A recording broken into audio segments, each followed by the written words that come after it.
Assalamualaikum warahmatullahi wabarakatuh. Anak-anak, kali ini kita akan membahas kisah hijrah Nabi Muhammad SAW ke Madinah. Peristiwa hijrah Nabi Muhammad terjadi pada tahun 622 Masehi. Hijrah adalah perjalanan Nabi Muhammad dan para pengikutnya dari Mekah ke Madinah untuk menghindari penganiayaan yang lebih keras dari pihak Quraisy. Peristiwa ini menandai awalnya kalender dari Hijriah yang digunakan oleh umat Islam untuk menghitung tahun-tahun dalam kalender Islam.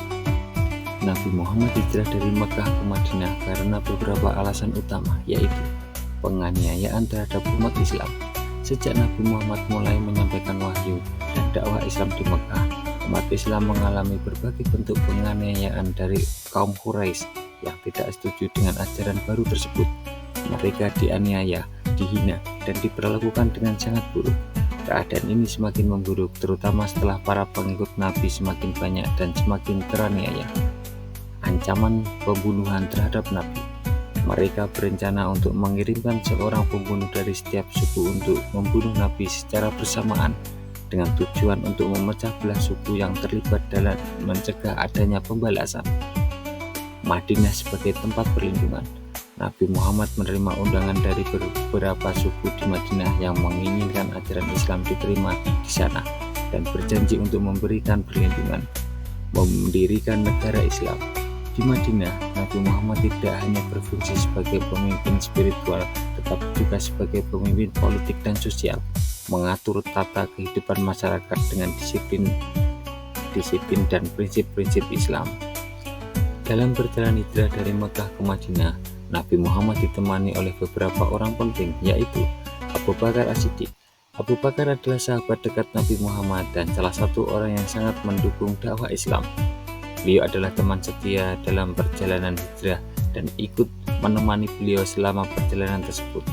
Abu Bakar juga membawa bekal yang cukup untuk perjalanan mereka. Ia sangat penting dalam memberikan perlindungan kepada Nabi Muhammad, termasuk menyediakan gua untuk beristirahat. Amir bin Hurairah. Amir bin Hurairah adalah seorang pembebas budak yang menjadi pengikut Nabi Muhammad. Dia menemani perjalanan hijrah dengan membawa kambing untuk menyediakan susu bagi Nabi Muhammad dan Abu Bakar selama perjalanan. Amir juga membantu menyediakan atau menyembunyikan jejak mereka dari pengejaran kaum Quraisy yang mengembalakan kambing di sekitar tempat mereka singgah. Abdullah bin Huraid. Abdullah bin Huraid adalah seorang pemandu yang disewa Nabi Muhammad dan Abu Bakar untuk memandu mereka melewati jalur yang aman dan tersembunyi dari pengejaran kaum Quraisy. Abdullah adalah orang yang terpercaya dalam membawa mereka ke Madinah tanpa terdeteksi.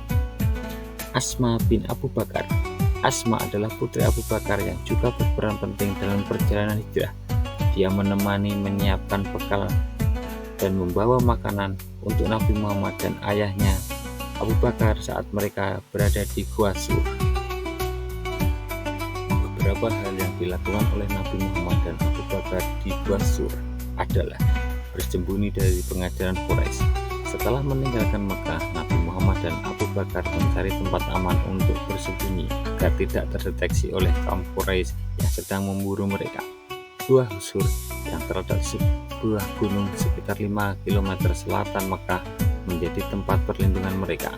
Keberadaan mereka di gua ini sangat dirahasiakan. Doa dan tawakal kepada Allah. Di Gua Sur, Nabi Muhammad dan Abu Bakar melakukan doa dan berpasrah diri sepenuhnya kepada Allah. Mereka memohon perlindungan dari Tuhan agar selamat dari pengejaran. Nabi Muhammad meyakini bahwa perlindungan Allah akan menjaga mereka dari bahaya, seperti yang terjadi ketika kaum Quraisy hampir menemukan mereka. Peran Abu Bakar sebagai pelindung. Abu Bakar sangat cermat, cerdas dengan keselamatan Nabi Muhammad dan berusaha untuk melindungi dengan sepenuh hati. Ketika mereka berada di Gua Sur, Nabi dan Abu Bakar khawatir jika ada orang yang melihat jejak mereka atau menemukan tempat persembunyian mereka. Dia juga yang menunjukkan keberanian dan ketenangan walaupun dalam keadaan terdesak. Menutup mulut gua oleh Abu Bakar. Dalam sebuah kisah yang terkenal, saat mereka berada di Gua Sur, ada sebuah celah kecil di mulut gua yang bisa saja dimanfaatkan oleh pengejar untuk menemukan mereka. Abu Bakar dengan cepat menutup celah itu dengan kain. Dan bahkan jika ada ular atau binatang lain yang muncul, ia siap menjaga keselamatan Nabi Muhammad. Peristiwa burung dan sarang spider. Ketika kaum Quraisy hampir menemukan mereka melihat jejak kaki yang mengarah ke mulut gua tersebut. Namun, mereka tiba di depan gua. Mereka melihat ada sarang laba-laba yang sudah lama dan sarang burungnya baru saja dibangun di mulut gua, yang menandakan bahwa gua tersebut tidak pernah dihuni. Kaum Quraisy pun tidak memeriksa lebih lanjut dan pergi meninggalkan gua. Kejadian ini dipandang sebagai pertolongan langsung oleh Allah Subhanahu wa Ta'ala yang menjaga Nabi Muhammad dan Abu Bakar. Beberapa dampak penting dari peristiwa hijrah antara lain: awal kalender Hijriah. Hijrah menandai permulaan kalender Islam atau kalender Hijriah. Tahun pertama kalender Hijriah dimulai pada tahun 622 Masehi, yaitu tahun di mana Nabi Muhammad dan para pengikutnya berhijrah dari Mekah ke Madinah. Ini menjadi acuan waktu bagi umat Islam hingga saat ini. Pembentukan negara Islam di Madinah. Hijrah ke Madinah memberikan kesempatan bagi Nabi Muhammad untuk mendirikan sebuah negara Islam yang pertama. Perkembangan komunitas Islam. Mereka membentuk komunitas yang solid yang terdiri dari kaum mujahirin atau mereka yang berhijrah dari Mekah, dan Ansor, penduduk Madinah yang menyambut dan membantu Nabi Muhammad serta pengikutnya, mengakhiri penganiayaan di Mekah. Setelah hijrah, Nabi Muhammad mendapatkan perlindungan dan dukungan dari masyarakat Madinah yang memungkinkan beliau untuk menyebarkan dakwah Islam dengan lebih bebas dan terorganisir. Perubahan sosial dan budaya. Piagam Madinah yang ditulis oleh Nabi Muhammad mengatur hak dan kewajiban antar kelompok yang berbeda, termasuk kaum muslimin, Yahudi, dan lainnya. Hal ini menciptakan kerukunan antar umat kelompok dalam masyarakat Madinah, meskipun ada beberapa agama dan latar belakang. Perjuangan militer dan pertempuran penting. Hijrah membuka jalan bagi sejumlah pertempuran penting dalam sejarah Islam, seperti Perang Badar 624 Masehi, Perang Uhud 625 Masehi, dan Perang Khandaq 627 Masehi. Dalam pertempuran ini, umat Islam membuktikan kekuasaan mereka dan memperluas pengaruh mereka, yang pada akhirnya mengarah pada kemenangan Islam di Mekah dan sekitarnya. Penyebaran Islam yang lebih luas setelah hijrah. Dakwah Islam mulai berkembang lebih luas, tidak hanya di Madinah tetapi juga ke berbagai wilayah di sekitar Jazirah Arab. Beberapa pengaruh penting hijrah terhadap kehidupan sosial umat Islam adalah sebagai berikut. Pembentukan komunitas Islam yang solid. Hijrah membawa umat Islam yang sebelumnya terpisah di Mekah ke Madinah, sehingga mereka dapat membentuk sebuah komunitas yang lebih solid dan terorganisir. Persaudaraan antara Muhajirin dan Ansor. Salah satu alangkah besar yang dilakukan Nabi Muhammad di Madinah adalah menjalin hubungan persaudaraan atau ukhuwah yang erat antara kaum Muhajirin dan Ansor. Piagam Madinah. Nabi Muhammad menyusun Piagam Madinah yang merupakan konstitusi pertama dalam sejarah Islam. Piagam ini mengatur hubungan antara umat Islam, kaum Yahudi, dan suku-suku lain di Madinah. Menghapus kasta dan perbedaan sosial. Nabi Muhammad mengajarkan bahwa semua muslim dan saudara satu sama lain tanpa memandang status sosial, ras, dan latar belakang. Prinsip kesetaraan ini menumbuhkan rasa persaudaraan dan mengurangi perbedaan kasta yang ada. Semua umat Islam diperlakukan sama, termasuk dalam hal-hal dan hak mereka sebagai warga negara Madinah. Sistem ekonomi yang berkeadilan. Nabi Muhammad mengajarkan prinsip-prinsip ekonomi yang adil dan berkelanjutan, seperti larangan riba, penguatan zakat, dan pentingnya perdagangan yang jujur. Pendidikan dan persebaran agama atau penyebaran ilmu. Setelah hijrah, Madinah menjadi pusat pembelajaran dan dakwah.